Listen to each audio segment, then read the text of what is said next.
요한복음 3장 1절에서 16절에 있는 말씀인데요. 제가 다 읽지 않고 16절 한 절만 읽도록 하겠습니다. 요한복음 3장 16절. 제가 1절부터 16절에 있는 내용을 설교 시간에 좀 이야기를 할까 싶습니다. 그래서 요한복음 3장 16절 다 같이 한 목소리로 읽도록 그렇게 하겠습니다. 시작. 하나님이 세상을 이처럼 사랑하사 독생자를 주셨으니 이는 그를 믿는 자마다 멸망하지 않고 영생을 얻게 하려 하심이라. 네. 다시 한 번 더 16절에 놔두고요. 다시 한 번 더 읽겠습니다. 시작. 하나님이 세상을 이처럼 사랑하사 독생자를 주셨으니 이는 그를 믿는 자마다 멸망하지 않고 영생을 얻게 하려 하심이라. 아멘. 오늘 작년에 오신 분들도 계실 거고 또 오늘 처음 오신 분들도 계실 텐데 와주셔서 너무 감사합니다. 바라기는 자주 오시면 더 좋고, 그죠? 1년에 한 번씩 오셔도 좋고, 생각나실 때마다 오셔도 좋고, 매주 오시면 더 좋고 그렇습니다. 그래서 제가 오늘 여러분들하고 교회 다니는 사람들은 도대체 뭘 믿고 사는가에 대해서 여러분들하고 좀 이야기를 나누려고 합니다. 제가 작년에도 했는데요, 우리 교회 화단에 나무가 다 없어질 때까지 제가 이거 한번 꺾어볼 생각입니다. 작년에도 나무를 꺾어서 왔는데 올해는 좀 더 큰 나무로 꺾어 왔습니다. 제가 이거 나무 가지를 이렇게 꺾어 왔는데요, 여러분 제가 질문을 하나 드려볼게요. 이거 죽었습니까? 살았습니까? 아이고, 살았다 하시는 분은 좀 잘 쳐다보십시오. 죽었습니까? 살았습니까? 이게 제가 왜 꺾어 왔겠습니까? 이게 살은 것 같지만 죽은 겁니다. 그죠?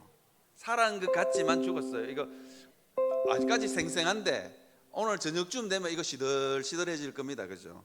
제가 이걸 왜 꺾어 왔냐면요, 우리 인생이 이 나무하고 똑같아서 그렇습니다. 살은 것 같지만 시들시들어가는 게 우리 인생인 것 같아요. 그죠? 그래서 제가 이걸 꺾어 왔습니다. 오늘 이 나무 자주 보시게 될 겁니다. 그래서 제가 오늘 이 나무를 예를 들어서 교회 다니는 사람들은 도대체 왜 교회를 다니는지에 대해서 여러분들하고 좀 이야기를 해보려고 합니다. 여러분, 우리 사는 게 참 힘들고 시들시들어가는 이유가, 사람들은 다 이렇게 돈이 없었어, 건강이 없었어, 그 다음에 인물이 못났어, 아니면요 많이 못 배웠어, 그렇다고 생각합니다. 정말로 그럴까요? 돈이 없었어, 건강이 없었어, 인물이 없었어, 많이 못 배웠어, 이제 우리 인생이 시들시들어가고 우리 인생이 힘든 걸까요?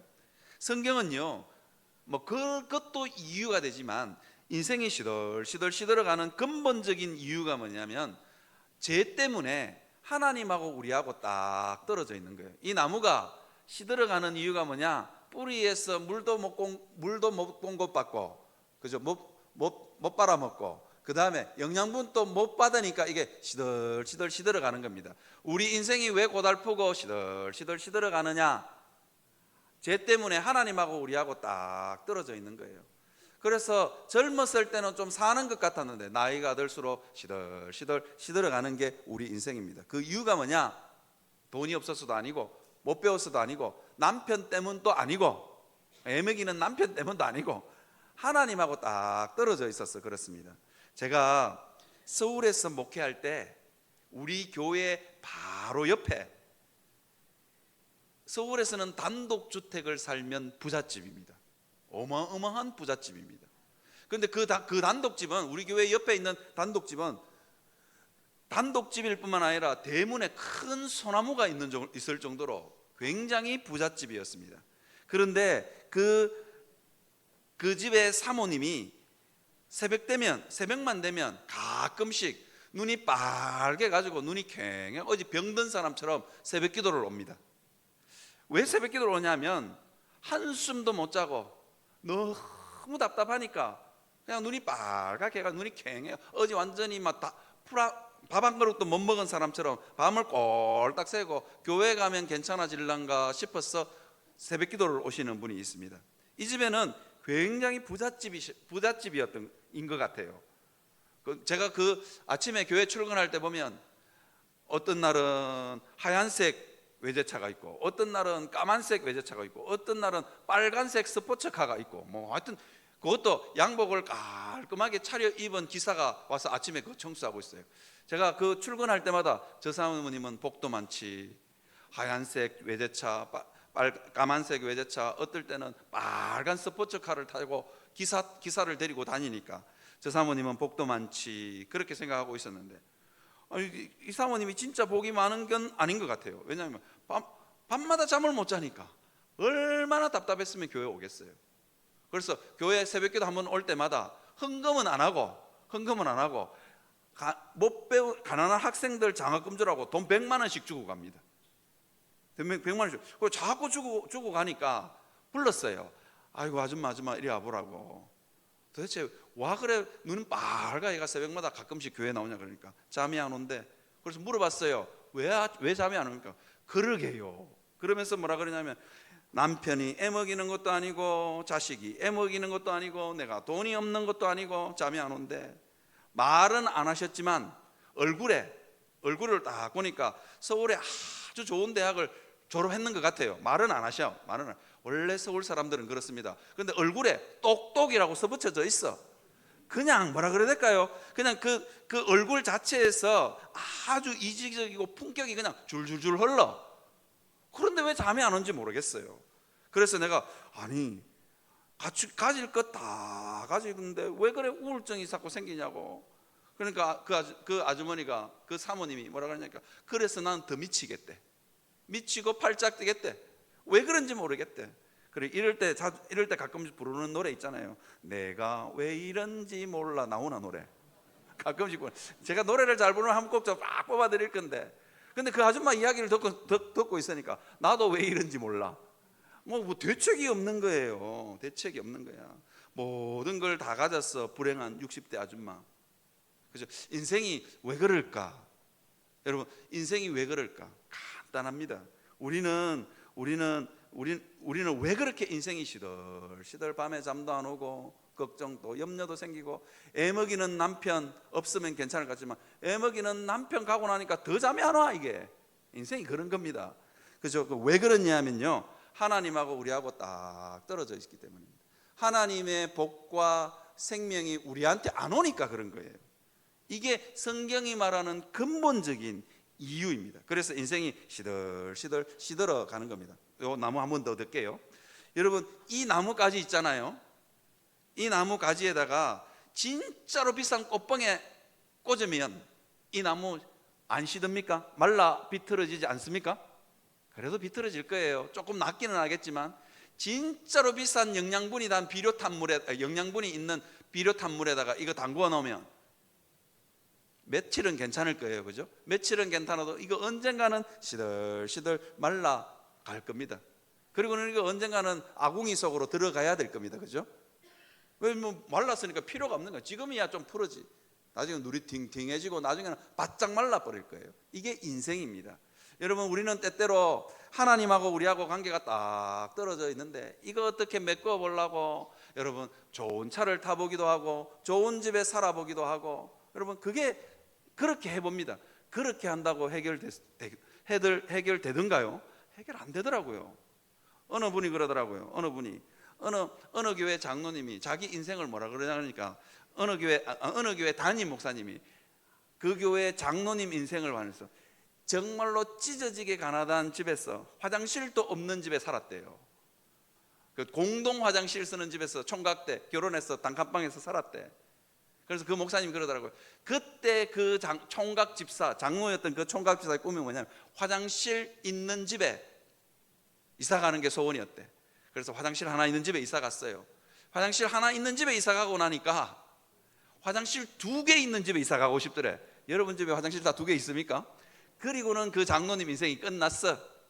화장실 2개 있는 집에 이사 가고는 뭐 화장실 3개 있는 집은 우리나라에 아직 없으니까. 그죠? 인생이 그런 거예요. 화장실 없을 때는 화장실 있는 집에 가면 괜찮을까?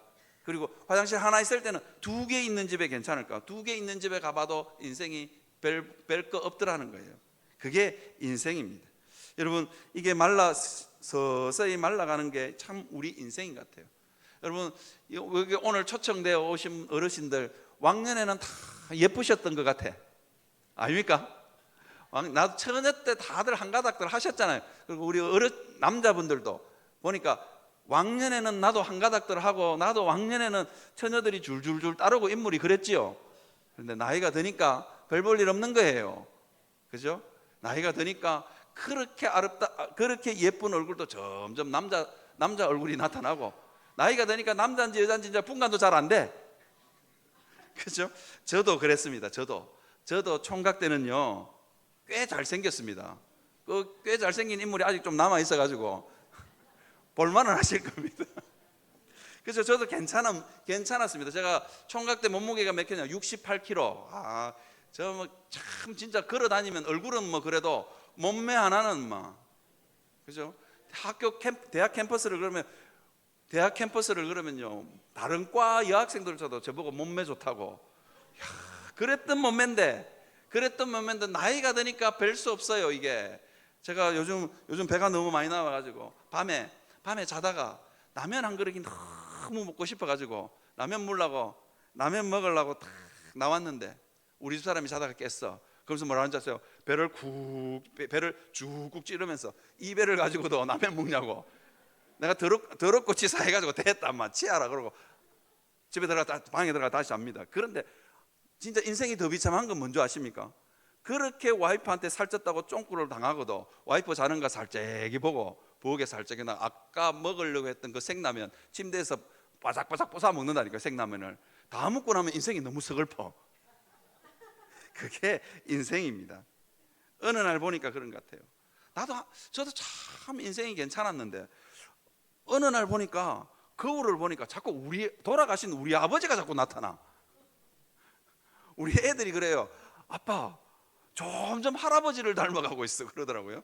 이게 인생이 그런 겁니다. 나이가 들면 점점 시드는 게 우리 인생입니다. 인생입니다. 왜 그러냐? 하나님하고 우리하고 이게 딱 죄 때문에 딱 떨어져 있어서 하나님의 생명과 복이 우리한테 안 와서 그렇습니다. 여러분 그 라틴어에 유명한 말이 있는데요, 메멘토 모리라는 말이 있습니다. 메멘토라는 말은요 어떤 뜻이냐면 기억하라 그런 뜻입니다. 모리는 뭐냐면 죽음이라는 뜻입니다. 그러니까 너의 죽을 날을 기억하라, 아니면 네가 죽은 것을 기억하라, 그런 뜻입니다. 메멘토 모리라는 이 유명한 말이 있는데요, 제가 여러분들에게 사진 한 장을 보여드릴까 싶습니다. 한번 띄워 주시겠습니까?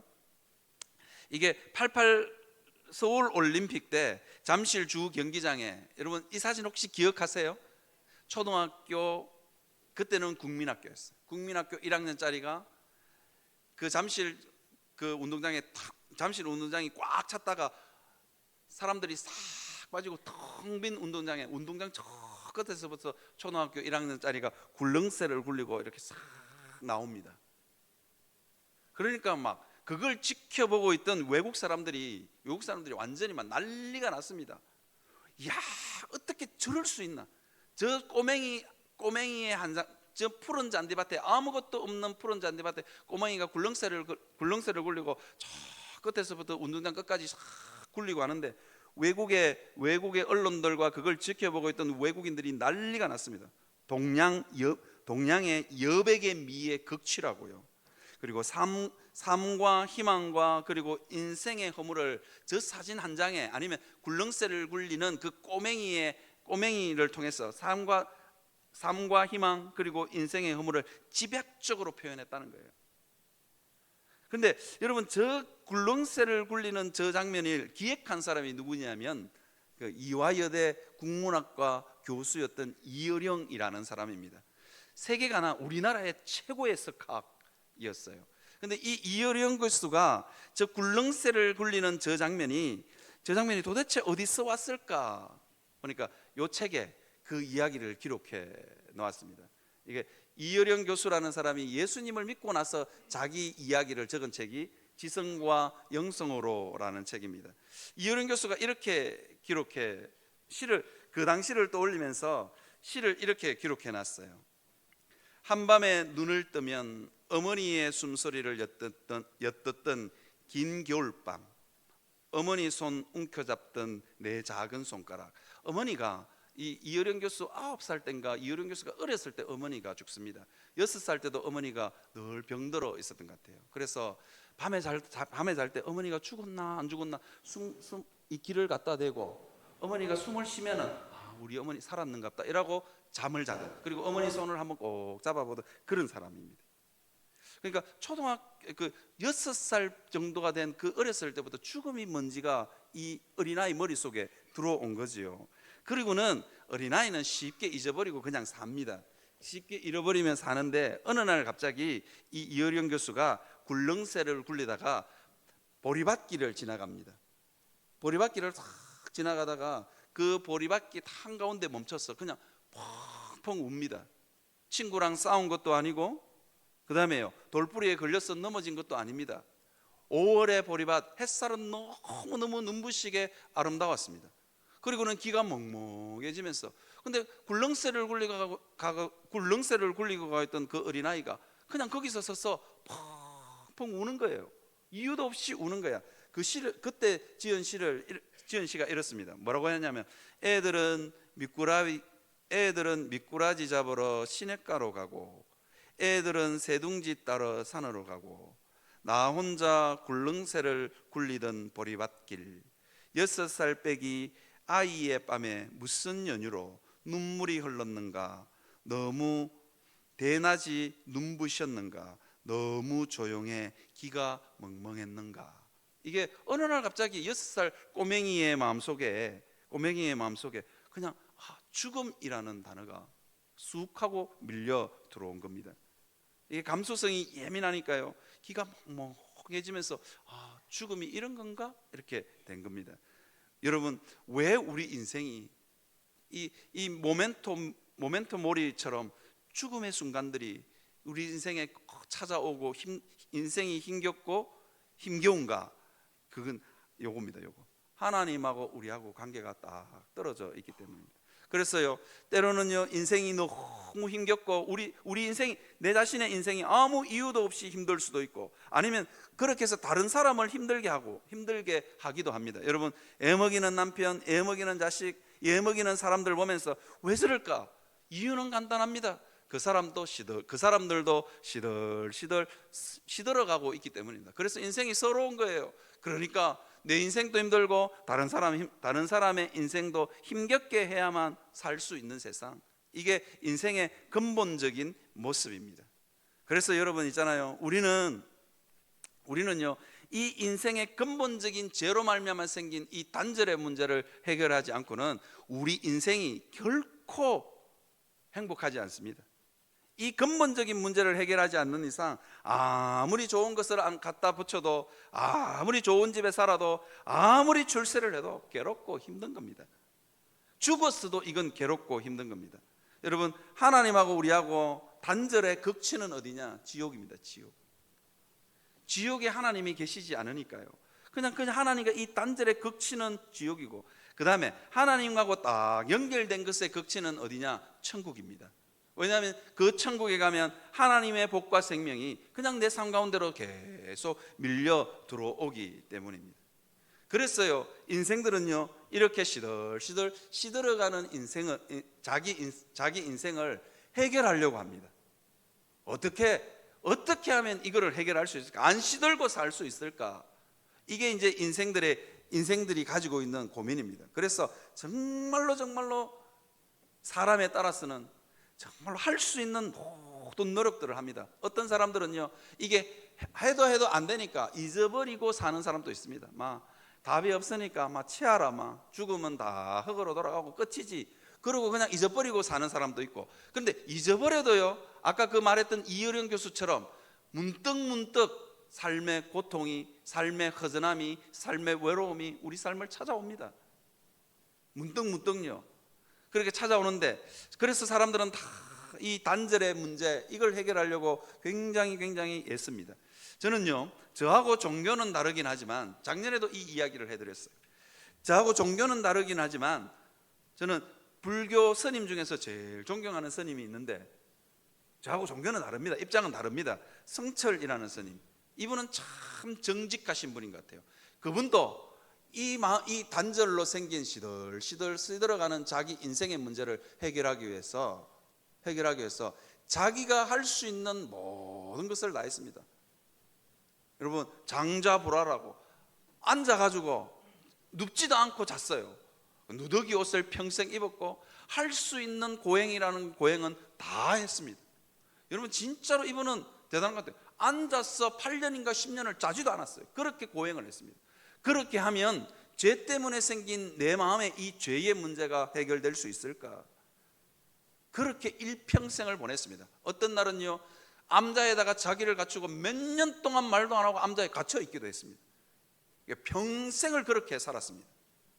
그렇게 평생을 살았는데 이분이 죽을 때가 다 되어서 깨달은 게 하나 있어요. 뭐냐면요, 내 죄가 하늘을 넘치는 내 죄업은 수미산을 지나친다. 수미산보다 더 높은, 수미산보다 더 많은 죄업이 자기에게 있다는 걸 깨달은 것 같아요.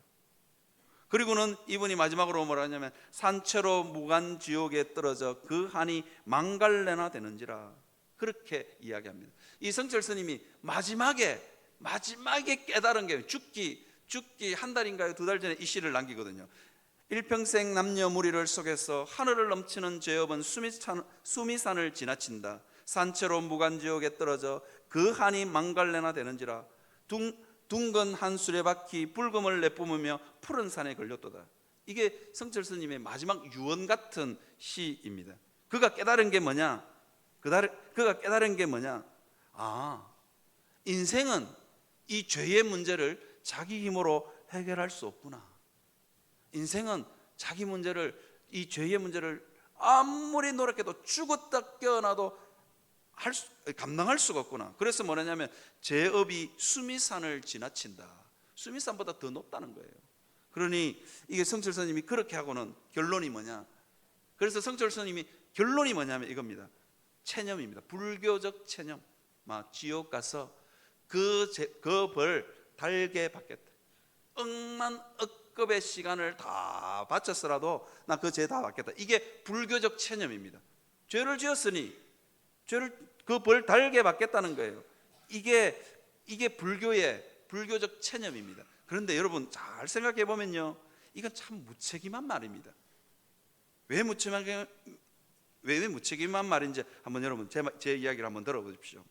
교통사고를 낸 아들이 교통사고를 내서 사람을 치어가지고 병원에 입원을 시키고 차는 다 망가졌어요. 상대방 차도 다 망가졌어. 그런데 그 교통사고를 낸 고등학교 애가 뭐라고 하냐면, 나 감옥에 갈 거예요. 내가 죄 지었으니까 내가 다 책임질게요. 나 감옥에 가서 그냥 죄 받을게요. 뭐 그렇게 이야기할 수도 있습니다. 그런데 그렇게 이야기하면 문제는 자기야 그 벌을 받으면 되지만, 문제는 뭐냐면요, 그 병원비는 어떻게 할 거냐는 거예요. 상대방 차 망가진 차 수리비는 어떻게 할 거냐. 쥐 힘으로 감당이 안 되는데. 이걸 가르쳤어. 우리는 뭐냐면, 이게 나 내 벌 달게 받겠습니다. 이게 우리가 어떤 존재냐, 우주적 민폐입니다. 우주적 민폐.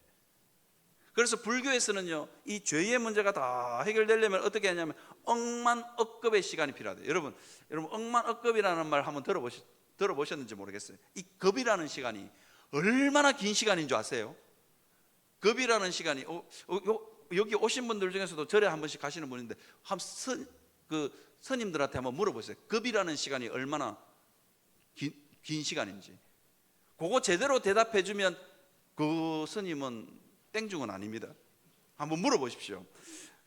급이라는 시간이 얼마나 되냐. 집채만한 바위가 하나 있는데, 그 집채만한 바위를 치맛자락으로 쓰다듬어서 그 집채만한 바위가 따라서 없어지는데 걸리는 시간이 급입니다. 그런데 그 급이 억만억급이 모였어요. 이거 뭐 언제 어쩌라는 거예요? 이게 불교적 체념입니다. 내가 지겠다, 그죠? 그리고는 받을 수 있는 대로는 다 받겠다. 이게 불교입니다. 그런데 오늘 성경에 보니까, 우리가 읽은 이 성경에 보니까, 성경에도 이 성철 스님과 같은 분이 하나 있어요. 그게 누구냐면 니고데모라는 사람입니다. 니고데모라는 사람은요, 이스라엘의 선생이고 정말로 하나님의 율법대로 살아보려고 정말로 이를 악물고 산 사람입니다. 그런데 이 니고데모도 살아보니까 이게 아무리 노력해서는 천국에 갈 수 없다는 걸 깨달았어요. 그런데 이 니고데모가 언제 예수님을 찾아오냐면 밤에 찾아옵니다. 왜 밤에 찾아오느냐? 사람들 보고, 이스라엘의 선생으로서 사람들 보고 가르친 거예요. 뭐라고 가르쳤냐? 하나님 이 십계명을 잘 지키고 성경에 기록된 이 법을 잘 지키고 착하게 살고 성경에 기록된 이 법대로만 잘 살면 천국 간다고 가르쳤는데, 자기가 그렇게 해보니까 해도 끝이 없어. 그렇게 해서는 천국 못 간다는 걸 깨닫고는 성철 스님과 이 니고데모라는 사람의 결정적인 차이. 성철 스님은 그래 됐다, 죄가 많으니 내 죄업이 엄청나게 많으니 그냥 막 억만 억급의 시간을 보냈어도 내 죄 다 벌 다 받고 막 끝낼란다. 이게 불교적 체념이라면 성경은 다르게 이야기합니다. 이 니고데모라는 사람은 밤중에 조용히 예수님을 찾아옵니다. 어떻게 하면 되겠습니까? 라고 묻습니다. 내가 해보고 또 해봐도 안 되고, 내가 연구를 해봐도 안 되고, 이 니고데모라는 사람은 박사급이고 그 다음에 이 이스라엘의 선생이라니까 석학 중에 석학입니다. 해보고 안 됐는데 답이 없으니 불교는 체념이고 기독교는 뭐냐면 예수님한테 가서 물어보는 겁니다. 그래서 밤에 가서 살짝이 물어보는 겁니다. 그러니까 예수님의 대답이 뭐냐면 예수님이 내가 너의 죄를 위해서 네가 안 되는 그 죄의 문제를 놓고 내가 십자가에서 죽을 테니 그걸 믿으면 천국 갈 수 있다. 여러분, 이게 제가요 대학원 3년 동안 공부를 했고 외국에 가서 또 2년 반 동안 또 공부를 했습니다. 그런데 제가 할 수 있는 말이 뭔 말인 줄 아세요? 어떻게 하면 천국 갑니까? 그렇게 물으면 예수님 믿으면요, 이 한마디 하려고 내가 배워가지고 그 말 하려고 내가 참 목사가 편한 직업이기도 하고 극한의 직업이기도 합니다. 왜냐면 이 한마디, 여러분 이거 아무리 들어도 이해가 안 되시죠? 근데 이거 기독교가 말하는 게 이겁니다. 내가 너의 죄를 위해서 한 번도 본 적도 없고 한 번도 만난 적도 없는 사람이 2000년 전에 예수라는 사람이 십자가를 지고 십자가에서 죽었다. 그거 믿으면 천국 갈 수 있다. 이거 가르치는 게 교회, 기독교입니다. 저도 참 알고 보면 인생 꼬였어요. 왜냐하면요, 이 한마디 하려고 몇 년 동안 공부하고 외국에 가서 또 공부하고 그래도 단 한마디로 요약돼요. 예수님이 우리 죄를 위해서 십자가에서 죽으셨다. 이 한마디 하고 살아야 되는 게 내 인생입니다. 그래서 여러분들하고 오늘 이 이야기를 조금만 더 하고 마치려고 합니다. 제가 다시 한 번 더 질문하겠습니다. 여러분, 이 나무까지요 살리는 방법이 있습니까? 있습니까? 없습니까? 우리 어르신들 이 나무까지 살리는 방법이 있습니까? 없습니까? 어쩌면 삽니까? 젖붙이면 됩니다. 그죠? 우리 사진 한번 보여주시겠습니까? 여러분, 젖붙이는 게 뭔지 아시죠?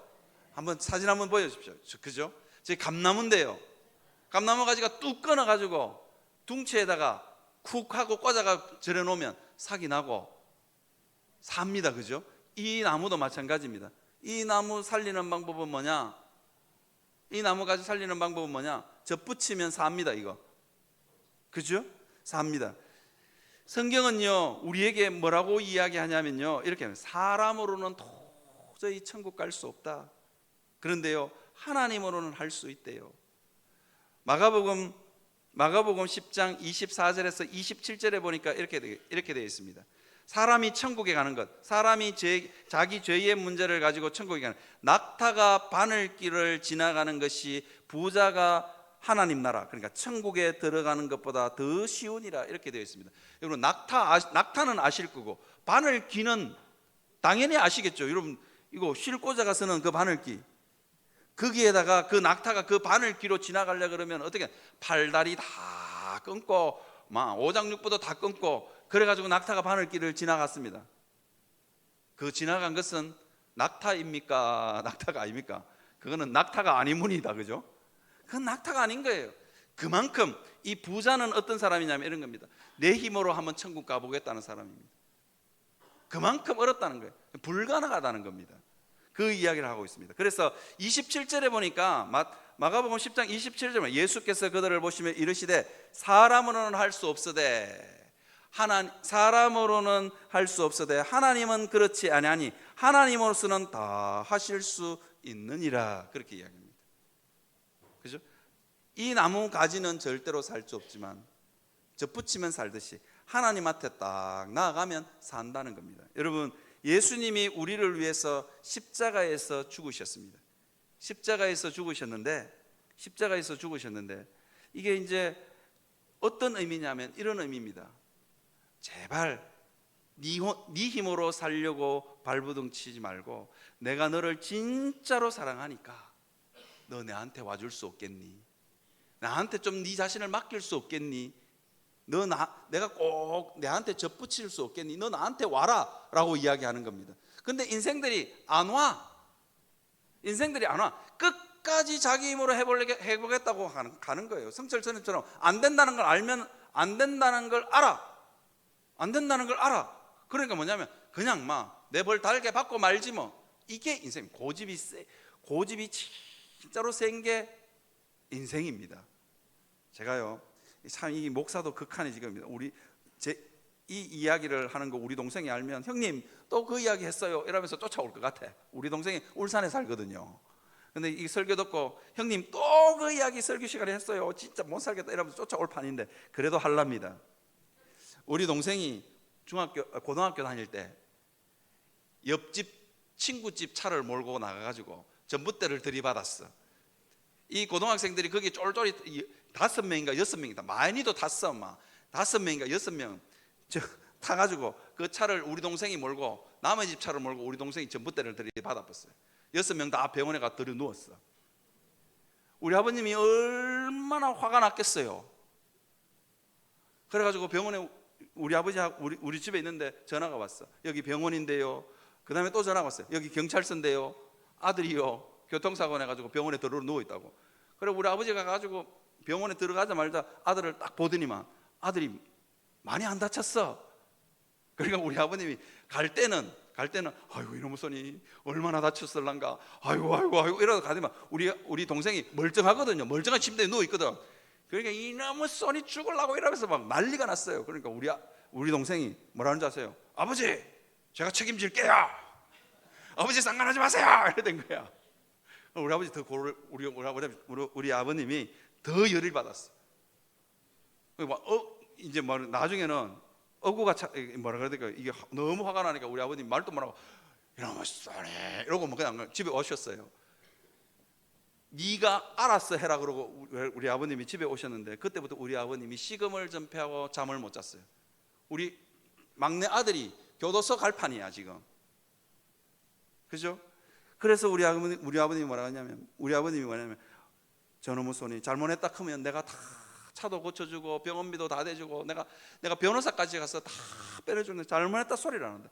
우리 동생이 잘못했다 했을까요? 안 했을까요? 끝까지 안 했어요. 끝까지 안 했어요. 못된 놈이에요. 그러니까 차 타고 올만하지. 그런데 문제는 뭐냐면 우리 동생이 잘못했다 안 해도 우리 아버지가 어떻게 하셨냐니까 병원비도 대주고 차도 물어주고 변호사도 사고 우리 동생을 빼줬다니까요. 교도소에서 한 달인가 15일인가 있다가 고생 실컷 하더니만 나올 때 우리 아버지 보고 고맙다는 말 안 하고 미안합니다 긋고 나왔어요. 하나님이 어떤 분이냐, 내 인생 내가 알아서 할게요 그랬는 우리를 위해서 하나님이 뭐라 그러냐니까 십자가를 지신 거예요. 내가 얼마나 너를 사랑하는 줄 아니? 여기에 오늘 오신 어르신들 하나님이 진짜로 사랑하셨으면 내가 얼마나 사랑하는 줄 아니? 내 아들 내 목숨을 줄 만큼 너 사랑한다. 그러니까 내게 와라. 그러면 내가 살려줄게. 그러면 내가 너를 천국에 데려가 줄게. 그 말을 하는 거예요. 사랑하는 성도 여러분, 사랑하는 오늘 초청되어 오신 여러분들께 꼭 부탁드리고 싶습니다. 그 예수님이 나를 위해서 십자가에서 죽으셨다는 것을 믿고 하나님이 나를 사랑하신다는 걸 믿고 그냥 하나님 앞에 나오기만 나오면 여러분들의 인생이 살고 여러분들이 죽었어도 천국 갈 수 있습니다. 그런데 이 말을 여러분 들어도 잘 안 믿어지시죠? 나는 교회 한번 가봤는데 목사님이 핏대를 올리고 예수님이 십자가에서 죽으셨다는데 나는 안 믿어지대. 그런 분들이 종종 계세요. 그런 분들이 종종 계세요. 그런데 여러분, 제가 그런 분들에게 하고 싶은 말이 있어요. 그 말은요, 자꾸 들어야 됩니다. 그래야 믿어집니다. 우리 집 사람이 자꾸 결혼을 해가지고 고생하고 살고 있거든요. 내가 우리 사람 보고 결혼하기 전에 뭐라 했냐면 사랑합니다. 그러니까 처음에 딱 들었을 때는 거짓말 그랬거든요. 뭐 이런 미친 사람이 내보고 자꾸 그러냐고. 처음에는 안 믿었어. 그런데요, 자꾸 사랑한다 그러니까 나중에는 바보같이 믿더라고요. 그래가지고 지금 시집 와가지고 죽을 고생을 하고 있습니다. 속은 건 아니고요. 내가 사랑하기는 사랑합니다. 그런데 뭐 원하는 대로 못 해줘서 문제지. 처음에는 아무리 사랑합니다 해도 뭐 콧방귀도 안 끼더니만 자꾸 가서 사랑한다 그러니까 나중에는 홀딱 믿어붙다니까요. 그러니까 시집으로 왔지. 그죠? 하나님이 여러분들을 사랑한다는 그 말은요, 자꾸 들으셔야 됩니다. 그래서 아니 집에 있으면 뭐 하십니까? 집에 맨날 혼자 밥 드시지 마시고 교회 오면 밥도 주고 그럽니다. 생각날 때마다 종종 오십시오. 오셔가지고 하나님이 여러분들을 사랑한다는 말을, 그 말을 자꾸 들으십시오. 그럼 저게 완전 새빨간 거짓말 같고 저게 도저히 안 믿어지는데 자꾸 듣다 보면 믿어진다니까요. 여러분, 그래가지고 다 속아가 결혼하셨잖아요. 에? 그래가 다 결혼하신 거 아니에요? 그래서 자꾸 설교 시간에 목사가 핏대를 올리고 자꾸 그 말 할 겁니다. 근데 어느 날 듣다 보면 하나님이 내가 진짜로 사랑한다는 게 믿어집니다. 여러분, 이게 누군가가 나를 사랑하고 있다는 게 참 진짜로 인생을 사는데 힘이 됩니다. 제가 지금은 딴 놈한테 시집간 제 첫사랑, 지금은 딴 놈한테 시집가서 잘 사는지 못 사는지 모르겠지만 제 첫사랑이 대학 4학년 때 있었어요. 제가 그때 오토바이를 타고 다녔거든요. 꽤 괜찮은 총각이었습니다. 저도 오토바이를 타면 대학에 있는 캠퍼스에 여학생들이 와 멋있다 뭐 이럴 정도로 저도 꽤 괜찮은 총각이었는데, 제가 좋아하는 여학생이 생겼어. 품에다가 연애 편지를 딱 써서, 진짜 네 좋아한다 연애 편지를 딱 써가지고 오토바이 타고 그 집 앞에 갔어요. 그리고 그 집 우체통에 딱 꽂아두고 돌아왔어요. 돌아오는 길에 얼마나 신났는지, 신나가지고 돌아오다가 오토바이가 넘어졌어. 얼마나 세게 넘어졌는지 바지부터 여기까지 바지가 다 찢어지고요, 다리에 완전 쫙 갈았어. 오토바이가 바닥짝 하고 넘어졌는데 그런데도 안 아프대요. 이야, 이 사랑의 힘이 놀라워. 안 아파. 그냥 벌떡일러 쪽팔릴, 너무 뒤에 차가 따라왔는데 너무 부끄러워가지고 벌떡일 나가지고 일어나가지고 그 오토바이를 갓길로 밀어냈는데 다리에 피는 줄줄 바지는 찢어지고 다리에 피는 나는데 안 아프더라고요. 야, 그리고 그놈의 오토바이 누군가 나중에 일주일 후인가 누군가 훔쳐갔어. 진짜로 아까웠던데 이상하게 안 아까워. 그것도 이게 사랑하면 사람이 헷가닥 하는가 봐. 그죠? 여러분, 우리 인생길이 때로는 고달프고 힘들 수 있습니다. 그런데요, 하나님이 나를 진짜로 사랑한다는 그 사랑을 알면요, 고달파도 이길 수 있고 인생에 진짜로 마음이 아픈 일이 생겨도 이길 수 있습니다. 이게 예수님을 믿는 복입니다. 그래서 여러분들 보고 그거 믿으시라고요. 그걸 선물하고 싶은 거예요. 근데 안 믿어지시죠? 그러니까 자꾸 들으시라고요. 그러면 어느 순간 믿어진다니까요. 그래서 콩깍지가 씌일 때까지 우리 집 사람은 저한테 사랑한다는 말을 한 수백 번 들었을 겁니다. 처음에는 소도둑놈 같은 놈, 이상한 놈이 와가지고 사랑한다 그러니까 거짓말 뭐 이랬는데 자꾸 들으니까 믿어져가지고 지금은 아마 후회할 겁니다. 그때 왜 믿었을까 뭐 그렇게 후회할 거지만, 그죠? 이게 인생입니다. 여러분 하나님이 여러분들을 사랑하신다는 걸 믿으면 인생에 모진 일 있어도, 인생에 진짜로 가슴 아픈 일 있어도 다 이겨낼 수 있습니다. 그것뿐만 아니라 여러분 죽음도 이깁니다. 죽어도 하나님의 그 사랑을 받아들여서 하나님하고 딱 붙여져 있는 사람은 어디요? 천국 간다. 그렇게 이야기합니다. 이 이야기만 하나 더 하고 이제 설교를 마치려고 합니다. 이스라엘 백성들이요, 광야에 있을 때, 사막에 있을 때 독사가 나타나서 이스라엘 사람들을 다 많이 물었어요. 아무리 둘러봐도 약도 없어. 그러니까 사람들이 살려고 오만 곳에 가서 풀도 뜯어가고 갖다 붙여보고 돌도 깨가지고 붙여보고 해볼 걸 다 해봤어요. 그런데 독사독이 그래서 낫습니까? 아이고 죽었구나 하고 죽을 날만 기다리고 있는 게 우리 인생하고 참 비슷하지요. 죽을 날만 기다리고 있는데, 그런데 하나님이 뭐라 그러냐면 저쪽 그 사막 한가운데다가 구리로 뱀을 만들어가 높이 장대에 달아라. 그리고 그거 쳐다보면 낫는다. 그렇게 말을 한 거예요. 아니 그 이야기를 들었을 때 이스라엘 백성들이 뭐라 하냐, 하나님이 헷가닥했는갑다. 어떻게 장대에 구리로 만든 저 뱀 쳐다보면 낫냐고 그러면서 그랬어요. 그런데 아니 어떤 사람은 하나님이 헷가닥했는갑다, 말이 되는 소리를 해야지. 그런 사람들은 그렇게 해서 그 노뱀을 안 쳐다본 사람은 죽고 혹시 아나 살란가 그러면서 쳐다봤던 사람은 나았다는 거예요. 성경에 그렇게 기록되어 있습니다. 그리고 나서는 그 당시에 이스라엘 백성들이 200만이 살았어요. 대구시만한 데다가 장대에다가 높이 노뱀을 달았어. 그런데 저쪽 끝에 있는 사람은 아무리 봐도 노뱀 안 보여. 그래도 혹시 살란가 싶어서 그 노뱀 있는 쪽으로, 장대가 세워진 그 노뱀 있는 쪽으로 쳐다만 봐도 살았다고 이야기하고 있습니다. 여러분, 제가 이렇게 말씀하고, 천국이 있는지 하나님이 있는지 지옥이 있는지 모르겠지만 난 천국 가고 싶다, 그런 마음이 있거들라. 여러분, 예수님이 십자가에 달리신 것을 믿으시기를 바랍니다. 살란가, 내가 혹시 천국 갈란가, 그 마음으로 여러분 예수님을 믿어서 천국 갈 수 있는 여러분들이 되시기를 주님의 이름으로 축원합니다.